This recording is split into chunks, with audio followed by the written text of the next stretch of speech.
Bien, acompáñenme por favor a Romanos capítulo 12, versículo 1. Vamos a considerar en esta noche Romanos capítulo 12, versículo 1. Este pasaje nos dice: Así que, hermanos, os ruego por las misericordias de Dios que presentéis vuestros cuerpos en sacrificio vivo, santo, agradable a Dios, que es vuestro culto racional. Cuenta una historia basada en hechos reales acerca de un hombre que a causa de su inusual sacrificio los medios lo estaban tildando de héroe. La razón por la cual este hombre llamado Bob Smith recibió tanta cobertura mediática fue porque estuvo dispuesto a donar uno de sus riñones a un extraño. Según las noticias, Bob dijo que su motivación para hacer algo así era para que su hija se sintiera orgulloso de él. El problema fue que su hija de 10 años no estaba impresionada para nada con su sacrificio. Ella dijo que su padre nunca iba a visitarla, ni a ella ni a su madre. Él nunca llamó por teléfono, ni siquiera para su cumpleaños. La niñita dijo: la verdad que no creo que mi papá sea un héroe. Pero el caso se puso más interesante cuando los documentos públicos dejaron al descubierto que Bob no había enviado el dinero que debía enviar a su ex esposa e hija por más de un año. Al enterarse todos, se preguntaban: ¿cómo puede alguien donar uno de sus riñones a un extraño mientras no proveía para las necesidades básicas de su propia hija? ¿Cómo puede ser esto posible? Bien, aunque no conozco más detalles de esta historia, por ende no sé qué respuesta se dio a este interrogante, lo que sí puedo concluir al analizar este hecho es que aquí podemos ver la típica naturaleza humana actuando en todo su esplendor. A pesar de que no todos tenemos este tipo de demostración como Bob, lo cierto es que todos nosotros en algún momento presentamos ciertas dicotomías en nuestro andar cristiano, ya que nos gusta definir a dónde vamos a actuar bien y con quién vamos a quedar bien, y al mismo tiempo evitar la dura verdad acerca de nosotros mismos. Chicos, al prepararnos para zambullirnos en las verdades de este versículo que leímos al principio, necesito advertirles que un texto como este está supuesto a quitarnos toda habilidad de dejar solo una buena impresión a otros, a nosotros mismos y por sobre todo a Dios. El sábado anterior, Gastón nos anticipó lo que vamos a ver este año. Nos mostró la frase lema y versículo lema, y para comenzar a desarrollar este asunto, el hecho de ser comprometidos con su propósito, el primer eje con el que vamos a iniciar el día de hoy es el compromiso del joven con Dios. O sea, mi compromiso con Dios. Y para tratar un tema como este, necesitamos ser totalmente auténticos y transparentes y no buscar impresionar a los demás, sino que solo estar dispuesto a entregarnos por completo a Dios.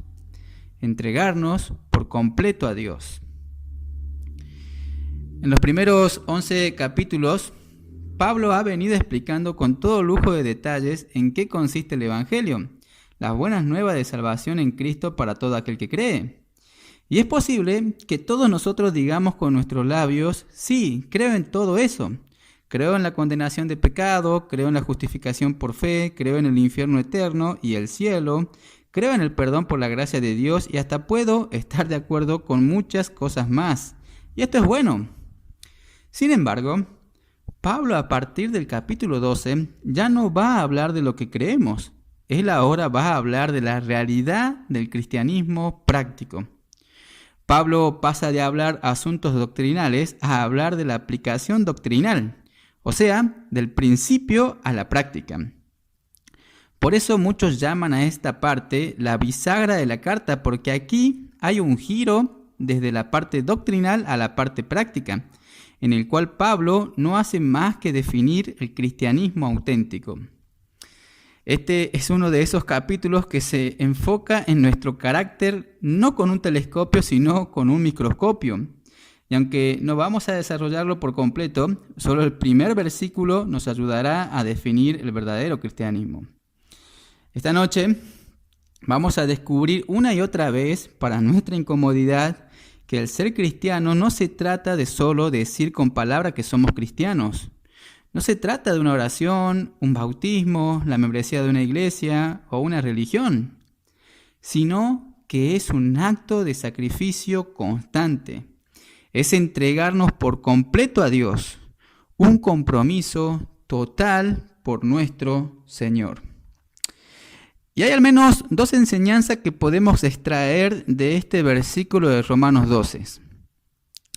La primera es que la vida cristiana práctica se construye sobre el Evangelio. La vida cristiana práctica se construye sobre el Evangelio. O si quieren ponerlo en las palabras de Pablo, la vida cristiana se construye sobre las misericordias de Dios. Vean una vez más el versículo 1. Así que, hermanos, os ruego por las misericordias de Dios, que presentéis vuestros cuerpos en sacrificio vivo, santo, agradable a Dios, que es vuestro culto racional. Esta exhortación no aparece en un vacío, ni todas las que vemos en la palabra de Dios. Esta exhortación está relacionada con todo lo que Pablo ha venido hablando del Evangelio en los primeros 11 capítulos de la carta. Pablo, con su característica pasión, nos está diciendo: en base a todo lo que hemos aprendido acerca de Dios, ahora así debe vivir un cristiano para Dios. En otras palabras, primero viene el Evangelio, luego las exhortaciones, y en este caso, el orden de los factores sí altera el producto. No podemos comenzar exhortando a las personas que se comporten de cierta manera sin antes decirles lo que Dios ha hecho a nuestro favor en Cristo para hacer posible ese cambio radical en nuestras vidas. Primero el Evangelio, luego las exhortaciones. Pero, ¿por qué yo enfatizo esto? Porque ese es el problema de los moralistas, y nosotros somos cristianos, no moralizadores. El problema de los moralistas es que sus exhortaciones a una vida buena no tienen ninguna base que la sustente. Por decirlo de algún modo, los moralistas ponen el caballo detrás de la carreta para que ésta se mueva. De hecho, es interesante resaltar que en los primeros 11 capítulos de Romanos, los cuales suman en total 315 versículos, cuéntenlo si quieren, allí solo aparecen 6 exhortaciones o mandatos. 6 mandatos en 315 versículos. Pero a partir del capítulo 12 encontramos una exhortación tras otra sobre cómo vivir a la altura de nuestra nueva identidad en Cristo.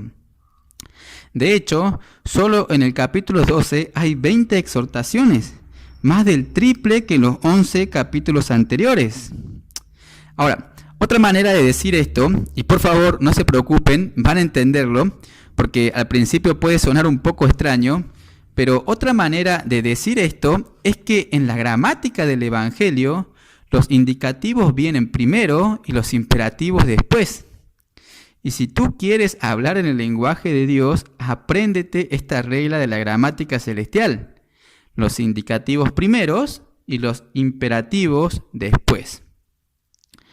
Ahora, yo sé que hay muchos aquí que salieron del colegio hace ya unos cuantos años, así que déjenme explicar a qué yo me refiero. Y aclaro, no es mi intención hacer de este momento una clase de lengua y literatura, pero me es necesario explicar bien esto para que lo podamos entender correctamente. En la gramática española se usa el verbo en modo indicativo para señalar un hecho. Por ejemplo, Juan tiró la pelota. El verbo está ahí en modo indicativo. Estoy relatando algo que sucedió. ¿Y qué fue lo que sucedió? A ver si están despiertos todavía. Que Juan tiró la pelota, ¿no es cierto? Bueno, ahora si yo digo Juan tira la pelota, ¿cuál es la diferencia? Que ahora yo no estoy relatando un hecho, estoy dando una orden, estoy dando un mandato. En ese caso, el verbo está en modo imperativo. Bueno, Lo que les quiero decir es que en el Evangelio los hechos de nuestra redención en Cristo vienen primero. O sea, los indicativos, lo que indican mi realidad ahora que estoy en Cristo. Y guarden esto, por favor, en el disco duro, el hecho de que estamos en Cristo. Y luego vienen los imperativos, exhortaciones, mandamientos que se derivan de esos hechos. Esa es la gramática de Dios. Chicos, el Evangelio contiene exhortaciones, pero como bien señala el teólogo escocés Sinclair Ferguson, estas exhortaciones se encuentran enraizadas en el rico suelo de la gracia de Dios. Es por eso que Pablo aquí apela a las misericordias de Dios antes de exhortar a los creyentes a que presenten su cuerpo como un sacrificio vivo. Y noten que Pablo menciona aquí las misericordias de Dios. Él pudo haber dicho, os ruego por la misericordia de Dios, pero no fue lo que él dijo. Él dijo, os ruego por las misericordias de Dios, en plural. Chicos, el diamante del Evangelio tiene tantas facetas que podemos pasarnos el resto de nuestra vida meditando en toda la manera en que Dios nos ha mostrado y nos sigue mostrando sus misericordias que nuevas son cada mañana. ¿Saben que los diamantes dependen de su precio por los cortes que tienen? Bien, el Evangelio tiene muchos cortes. Es un diamante multifacético. Este es un tema que nunca se agota. Podemos meditar en las misericordias de Dios las 24 horas del día, los 365 días del año, y nunca llegará el momento en que nos quedemos en blanco sin nada, por lo cual agradecer a nuestro Dios por todo lo que Él ha hecho, por todo lo que Él está haciendo y por todo lo que hará únicamente por causa de Jesucristo. Solo por citar algunas de sus misericordias que encontramos solo en esta carta, podemos mencionar la paz de Dios en el capítulo 1, verso 7, el poder del Evangelio, capítulo 1, verso 16, la bondad y paciencia de Dios para con nosotros, capítulo 2, verso 4, la justicia ante Dios, capítulo 3, versículo 21 y 22, el perdón de todos nuestros pecados pasados, presentes y futuros, capítulo 4, versos 7 y 8, la esperanza de la gloria de Dios, capítulo 5, verso 2, el amor de Dios derramado en nuestros corazones, capítulo 5, verso 5, el Espíritu Santo también derramado en nosotros en el mismo versículo, la justificación por medio de la sangre de Cristo, capítulo 5, verso 9, la salvación de la ira de Dios, capítulo 5, verso 9, la reconciliación con Dios, capítulo 5, verso 10, el regalo de la vida eterna, capítulo 6, verso 23, la libertad de dar fruto para Dios, capítulo 7, verso 4, la liberación de toda condenación, capítulo 8, verso 1,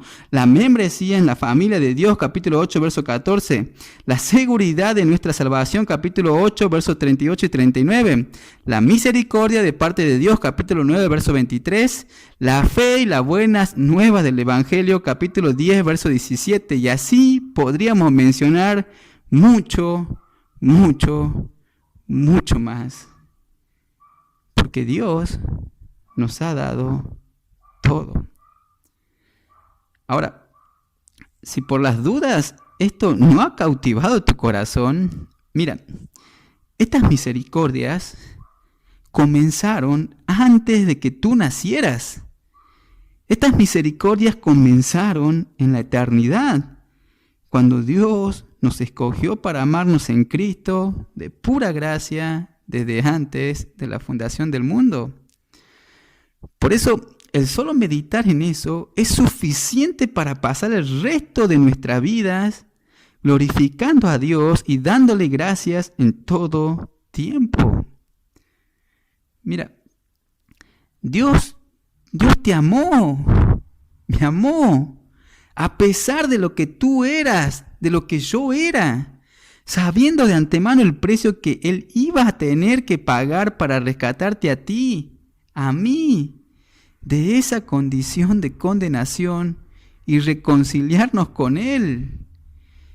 Ese precio fue la vida de su precioso Hijo Jesucristo, y a Él no le importó entregarlo por ti.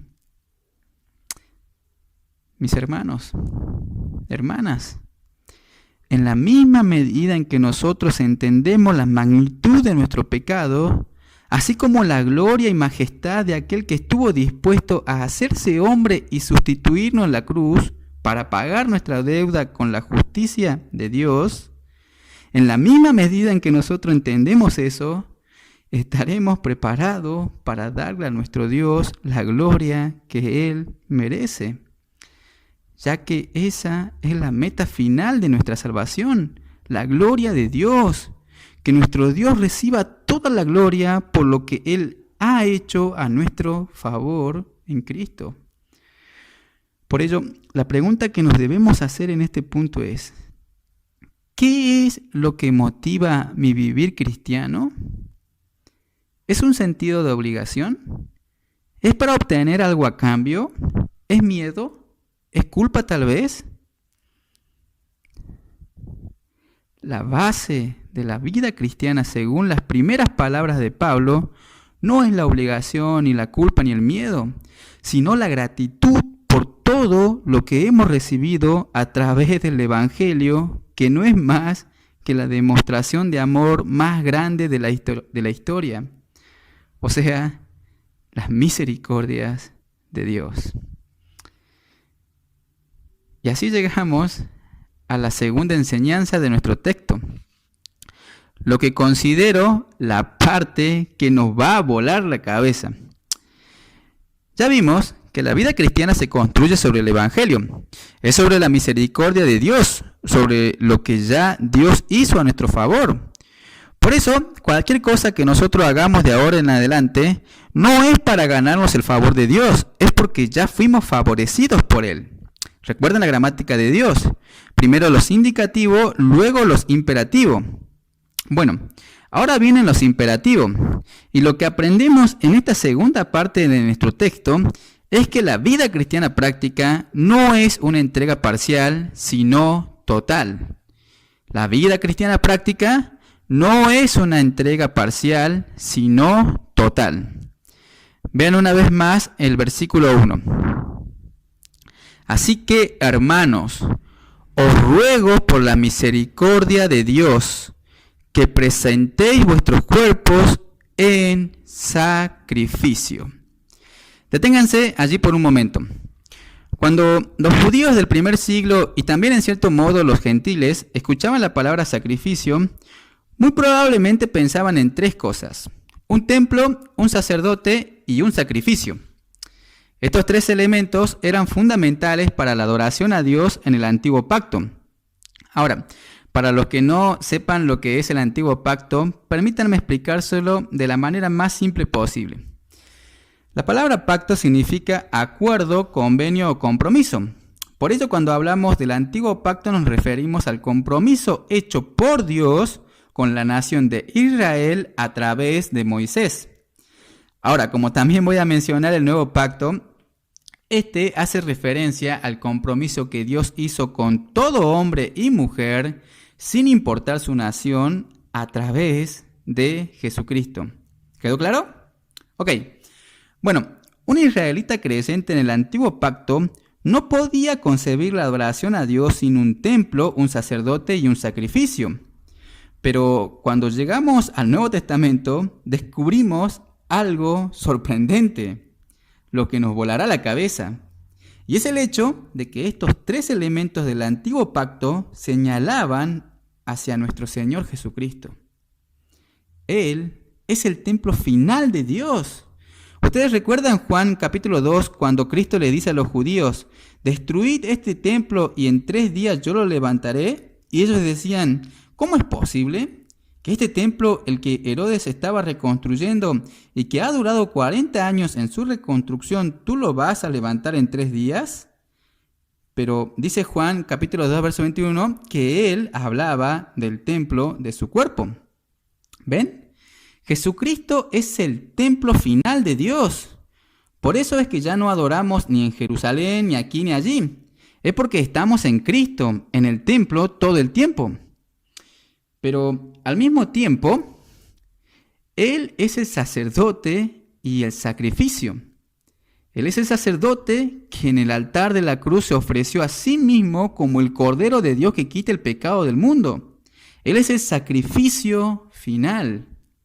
Bueno, ahora Pablo se vale de esta misma terminología típica del Antiguo Testamento, y escuchen bien, para señalar a los creyentes del nuevo pacto, o sea, a aquellos con quienes Dios se ha comprometido a través de Jesucristo, que debido a nuestra unión con Cristo, ahora somos el templo de Dios, una nación de sacerdotes, y somos el sacrificio.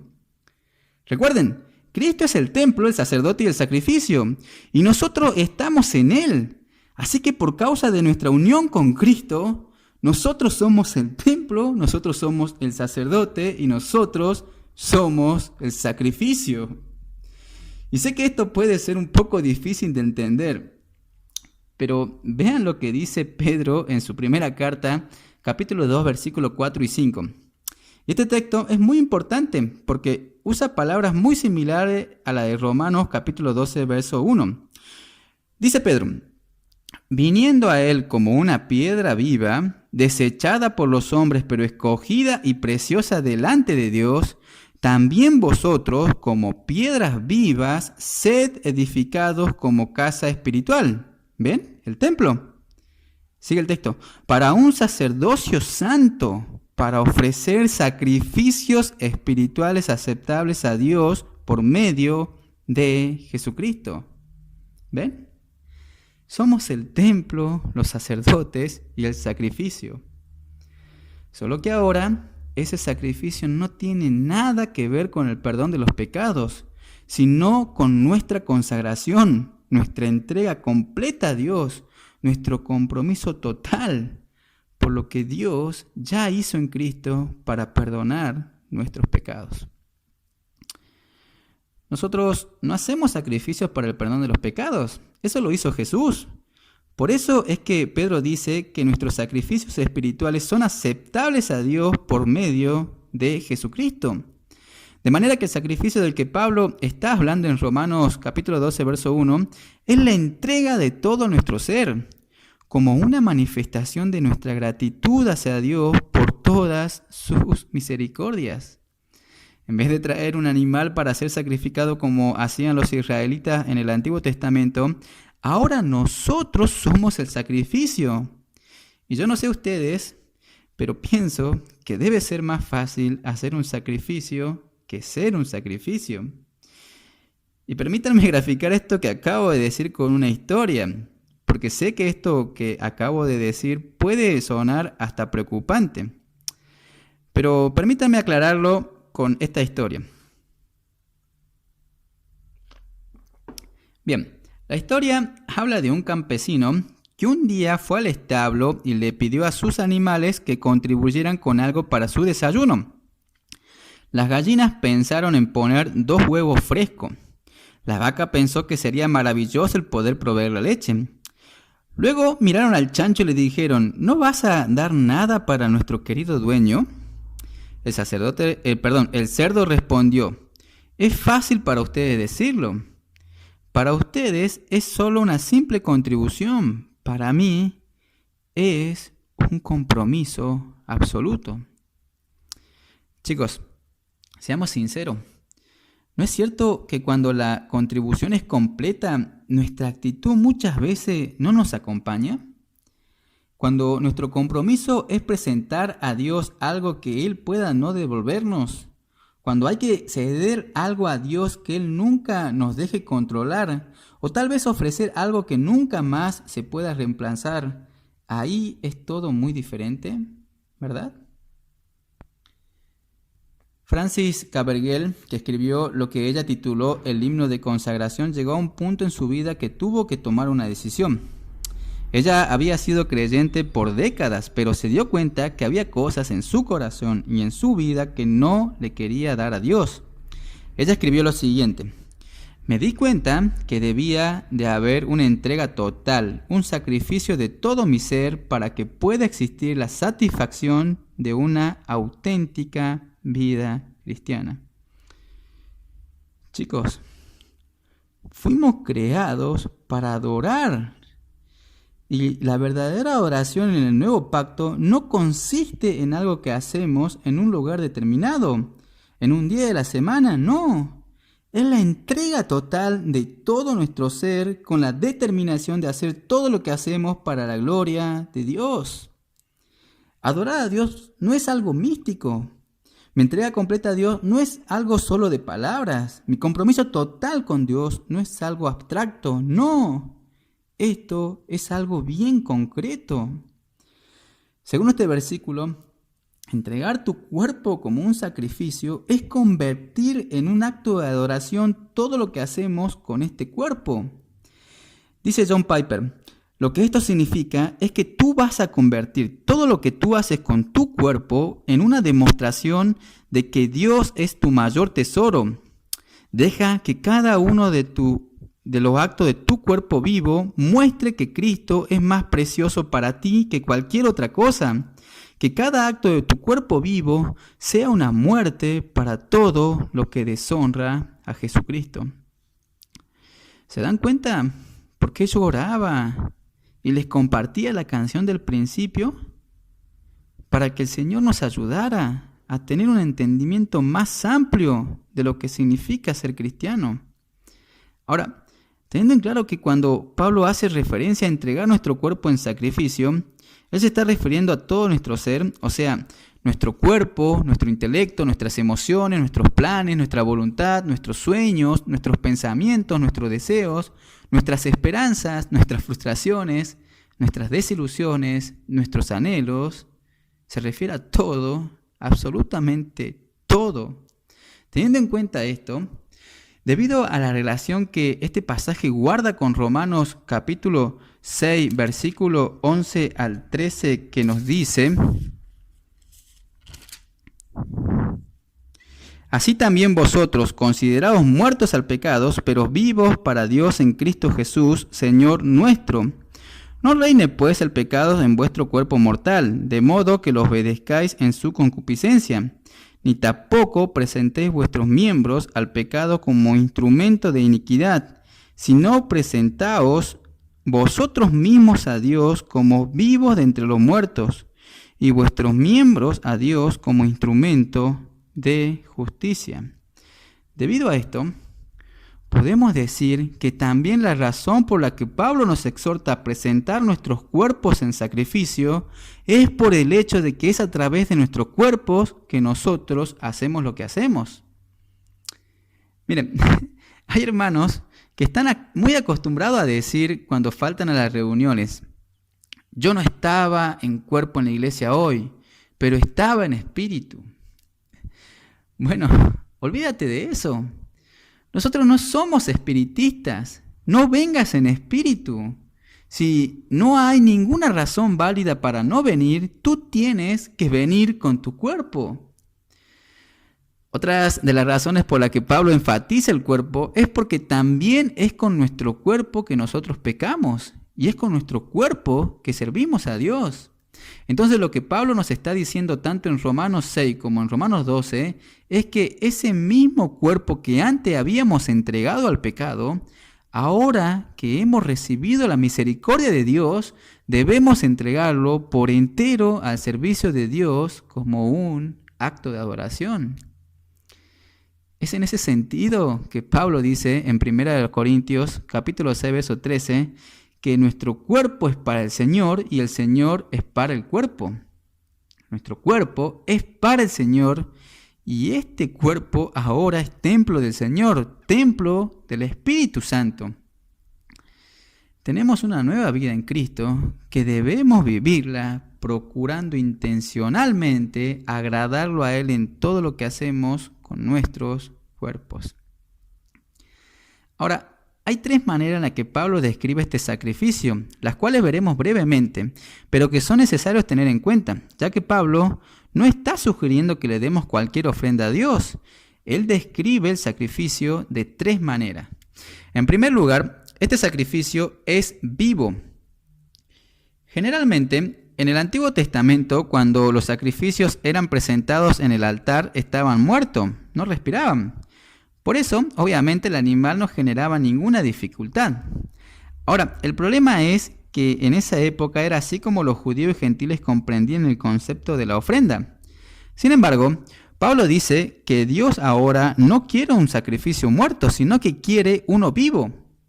Pablo le llama sacrificio vivo porque se trata de algo que hacemos deliberadamente, voluntariamente, y que a diferencia del sacrificio del Antiguo Testamento, ahora nosotros nos entregamos en vida, algo que muchas veces nos resultará costoso y doloroso debido al pecado que todavía mora en nosotros.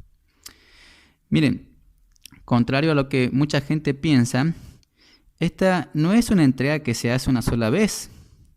Ciertamente todos nosotros nos entregamos a Dios en el momento de nuestra conversión, pero constantemente debemos recordar que nuestros cuerpos no nos pertenecen.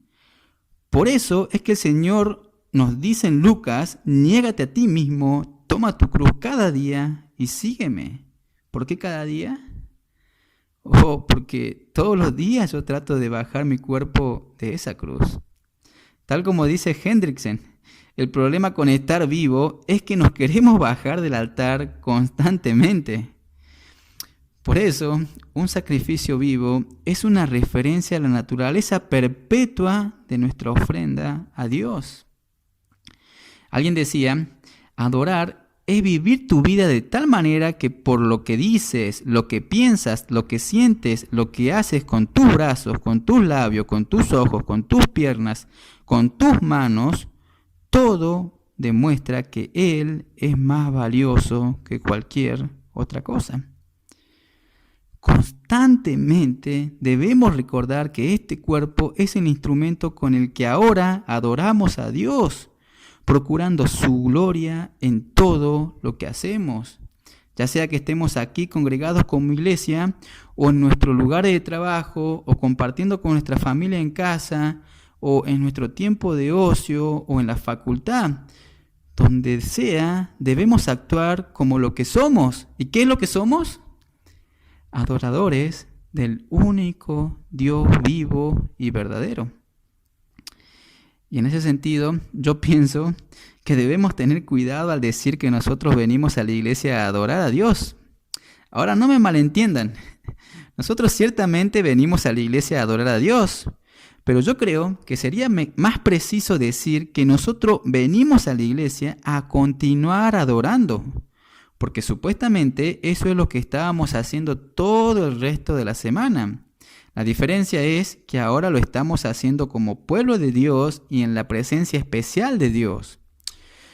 Lo que ocurre en este lugar cada vez que nos reunimos como iglesia debe ser una extensión de esa vida que vivimos el resto de la semana para la gloria de Dios. Somos adoradores que nos reunimos algunas veces a las semanas juntos como iglesia para adorar, pero éramos adoradores antes de llegar aquí. Y esa es una idea que se repite una y otra vez en el Nuevo Testamento. Solo por citar algunos textos. En Filipenses capítulo 3, verso 3 nos dice: nosotros somos la verdadera circuncisión, los que en espíritu adoramos a Dios y nos gloriamos en Cristo Jesús. ¿Cuándo es eso? ¿Cuando estamos aquí en la iglesia o los 7 días de la semana? 7 días de la semana, ¿no es cierto? En 1 Corintios capítulo 6, verso 19 nos dice: ¿o no sabéis que vuestro cuerpo es templo del Espíritu Santo que está en vosotros, el cual tenéis de Dios y que no sois vuestros? O sea, somos templos 24/7, cada uno de nosotros, el creyente. El verso 20: pues por precio habéis sido comprados, por tanto glorificad a Dios en vuestros cuerpos y en vuestro espíritu, los cuales son de Dios. Y alguno puede decir: sí, por eso es que yo hago mi devocional todos los días. Nadie ha mencionado aquí la palabra devocional. 1 Corintios 10:31 dice: si pues coméis o bebéis o hacéis otra cosa, hacedlo todo para la gloria de Dios. O sea, tenemos que hacer todo, no solo tu devocional, sino todo para la gloria de Dios. Miren, chicos, permítanme decir esto con toda la dulzura que me sea posible. De nada sirve venir a la iglesia y cantar himno con toda emoción y cerrar los ojos y levantar la mano. Ya claro, yo no estoy en contra de ello, pero queridos, de nada sirve hacer todo eso para luego vivir el resto de la semana haciendo tu voluntad y buscando tu propia gloria. En segundo lugar, este es un sacrificio santo.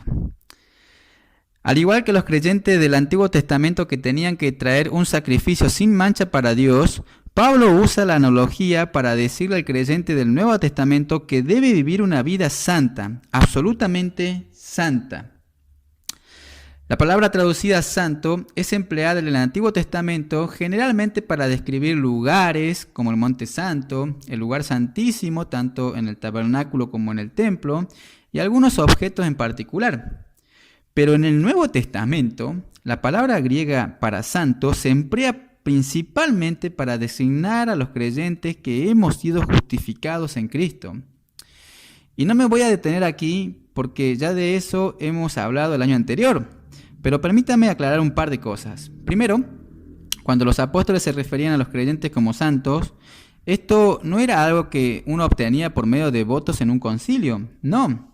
Es algo que ha sido declarado por Dios para aquellos que hemos creído en Cristo como nuestro Salvador y Señor. Esto es lo que se conoce como santidad posicional. Segundo, el ser santo no es algo en lo que uno se transforma cuando muere. No, santo es un término para referirse al creyente que está vivo y que debe esforzarse cada día para vivir como tal. Esto es lo que se conoce como la santidad progresiva. Entonces, nosotros los que hemos confiado en Cristo como nuestro Salvador y Redentor somos santos y en consecuencia hemos sido apartados para Dios como su pueblo redimido. Y Pablo está diciendo en Romanos 12:1 que nosotros debemos vivir como tales. En otras palabras, somos santos y ahora debemos actuar como santos. Es decir, lo contrario a lo que hacíamos cuando éramos inconversos, que usábamos nuestro cuerpo para pecar contra Dios y vivir de espaldas a Dios. En tercer lugar, cuando nosotros hacemos este tipo de sacrificio vivo y santo para Dios, Pablo escribe en el resto del versículo 1 que es aceptable a Dios.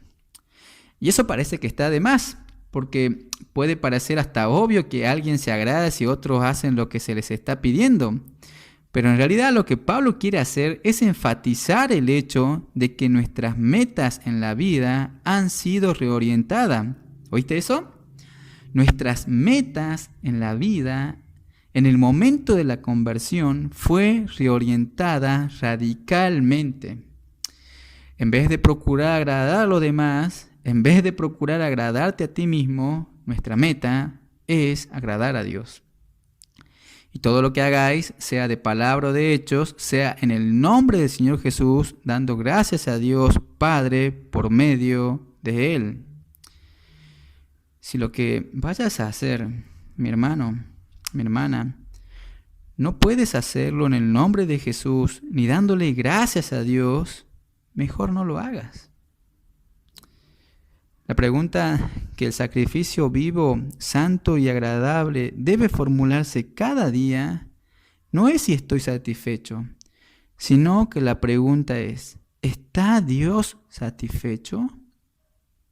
¿Está Dios satisfecho? Por eso es que Pablo dice al final del versículo 1 que ese es nuestro culto racional. Y la palabra aquí para culto es latría. ¿Les recuerda algo? Idolatría, ¿no es cierto? ¿Y qué es la idolatría? Es adorar un ídolo. Bueno, esa latría, ese culto, solo se le debe a Dios. No a María, ni a los ángeles, ni a los santos, solo a Dios. Y Pablo dice, esa es nuestra latría, nuestro culto lógicos, dice el griego, de donde viene nuestra palabra lógico. O sea, la idea es que ese es nuestro culto razonable. Chicos, Esa entrega total de todo nuestro ser es la única respuesta razonable a la misericordia de Dios.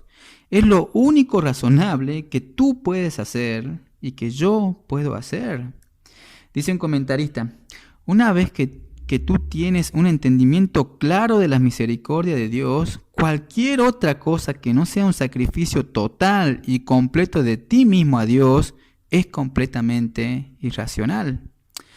Todo lo que no sea una entrega total a Dios es irracional. Dice otro comentarista, la calidad de la ofrenda revela el valor que el que lo recibe tiene para el dador. Dicho en otras palabras, la calidad de tu sacrificio vivo para Dios revela lo que realmente piensas de Dios. Ahora, como para ya ir terminando, ¿recuerdan cuál es nuestro versículo lema? Isaías capítulo 6, versículo 8. Este es un pasaje en el cual el profeta Isaías, luego de haber tenido una experiencia muy significativa, dice lo siguiente. Después oí la voz del Señor que decía, ¿a quién enviaré y quién irá por nosotros? Entonces respondí yo, heme aquí, envíame a mí. Antes de que Isaías pudiera decir eso, en el versículo 5 dijo otra cosa. Escuchen. Entonces dije, ¡ay de mí, que soy muerto! Porque siendo hombre inmundo de labios y habitando en medio de pueblo que tiene labios inmundos, han visto mis ojos al Rey, Jehová de los ejércitos. Quizás ahora que hemos visto lo que implica la vida cristiana, el compromiso que conlleva vivir una vida cristiana auténtica, podemos estar sintiendo lo mismo que Isaías percibió cuando expresó esto.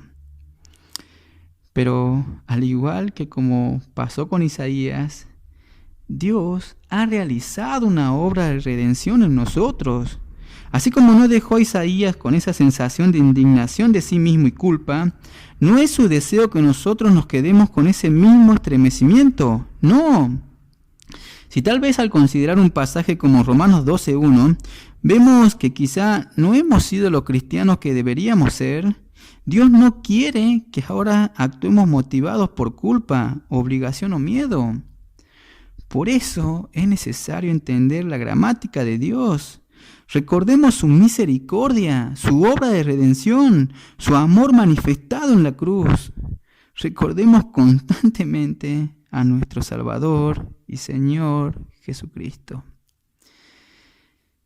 Isaías, como profeta, tenía en claro que ser fiel a Dios en el desarrollo de su llamado podía significarle la muerte, ya que muchos se ofenderían. A muchos no les gustaría lo que él como profeta anunciaría. Así que cuando vemos esta expresión conocidísima de Isaías en el versículo 8, o sea, heme aquí, envíame a mí, posiblemente Isaías sabía que al entregarlo todo por cumplir lo que Dios le vaya a encomendar, le podría costar la vida, pero no le importó. Bueno, hoy nuestro Señor no nos está preguntando quién va a morir por Él, no, sino que nos está preguntando quién va a vivir por mí. Ciertamente podemos morir como mártires en un acto heroico de fe. Muchos héroes de la fe han hecho eso, pero Dios posiblemente no nos llame a una muerte así. Pero sí nos está llamando a hacer un sacrificio vivo, santo y agradable para Él, a entregarnos por completo a Él, a estar comprometidos totalmente por Él. Y ojalá, ante su llamado, podamos responder con toda sinceridad, heme aquí, heme aquí. Todo sea para la gloria de nuestro Señor y Salvador Jesucristo. Amén.